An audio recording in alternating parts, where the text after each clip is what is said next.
வணக்கம். எல்லா சுதந்திர தின விழா கொண்டாட்டத்துக்கு ரெடி ஆயிட்டீங்களா? அதுக்கு முன்னாடி மக்களோடு சில கருத்துக்களை நான் பகிர்ந்து கொள்ள விரும்புகிறேன். உலக ஏழைகளில் 1/3 இந்தியர். உலகில் திறந்த வெளியில் மலம் கழிப்பவர்களில் 60% இந்தியர். உலக அளவில் மரணமடையும் குழந்தைகளில் இந்திய குழந்தைகளே அதிகம். அதாவது வருஷத்துக்கு 8 லட்சம் குழந்தைகள் இறக்கிறார்கள்.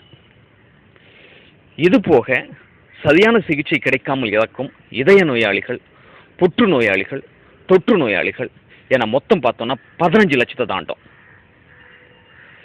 இன்று உலகிலேயே மிகப்பெரிய பிரச்சனையாக பேசப்படும் ஈழப்போரில் இறந்தவர்களை விட இந்த எண்ணிக்கை பல மடங்கு அதிகம்.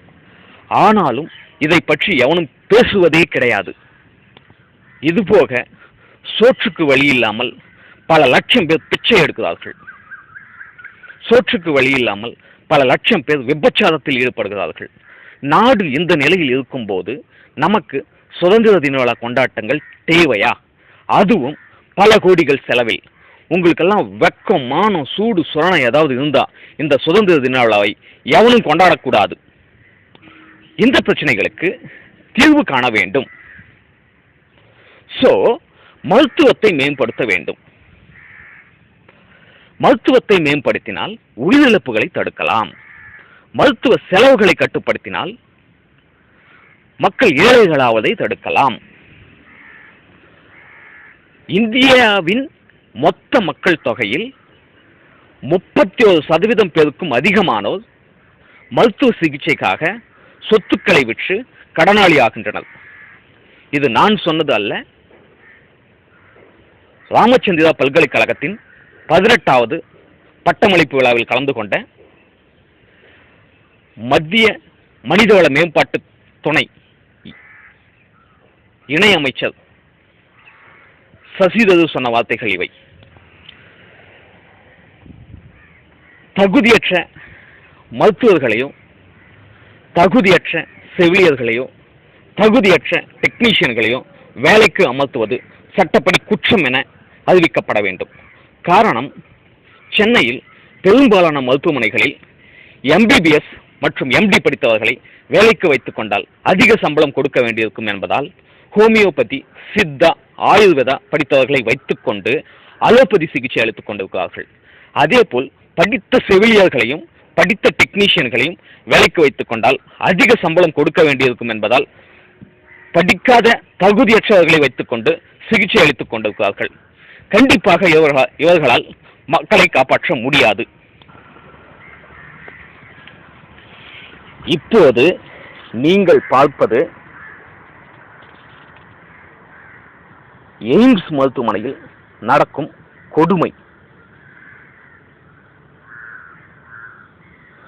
நாட்டின் மிக உயரிய எய்ம்ஸ் மருத்துவமனையின் நிலையே இப்படி என்றால் நம்ம ஊர் மருத்துவமனைகளின் நிலையையும் மருத்துவ பரிசோதனை கூடங்களின் நிலையையும் சொல்லவா வேண்டும்?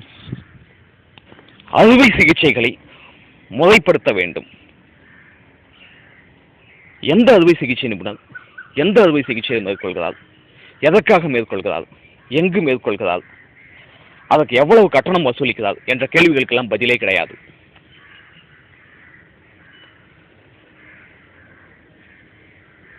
எந்த நிபுணர் எந்த அறுவை சிகிச்சையை வேண்டுமானாலும் மேற்கொள்ளலாம், எங்கு வேண்டுமானாலும் மேற்கொள்ளலாம், எவ்வளவு வேண்டுமானாலும் வசூலித்துக் கொள்ளலாம். இதுதான் இன்றைய நிலை.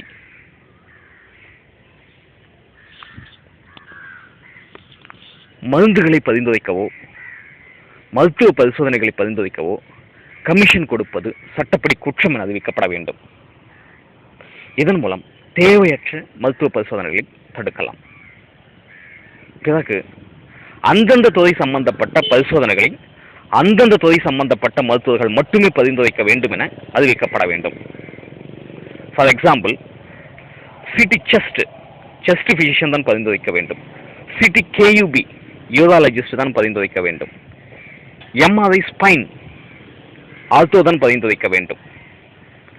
MRI ஜாயிண்ட்ஸ் ஆர்த்தோ தான் பரிந்துரைக்க வேண்டும். இப்படி செய்வதன் மூலம் தேவையற்ற பரிசோதனைகளையும் தவறான பரிசோதனைகளையும் முற்றிலுமாக தடுக்கலாம். இவற்றையெல்லாம் கண்காணிக்க அரசின் நடவடிக்கைகள் போதுமானதாக இல்லை என்பதால் விரைவில் எங்கள் குழு களத்தில் இறங்கப் போகிறது. அதுவும் முதலில் எங்கள் திட்டங்களை சென்னையில் மேற்கொள்ளப் போகிறோம். தேங்க்யூ.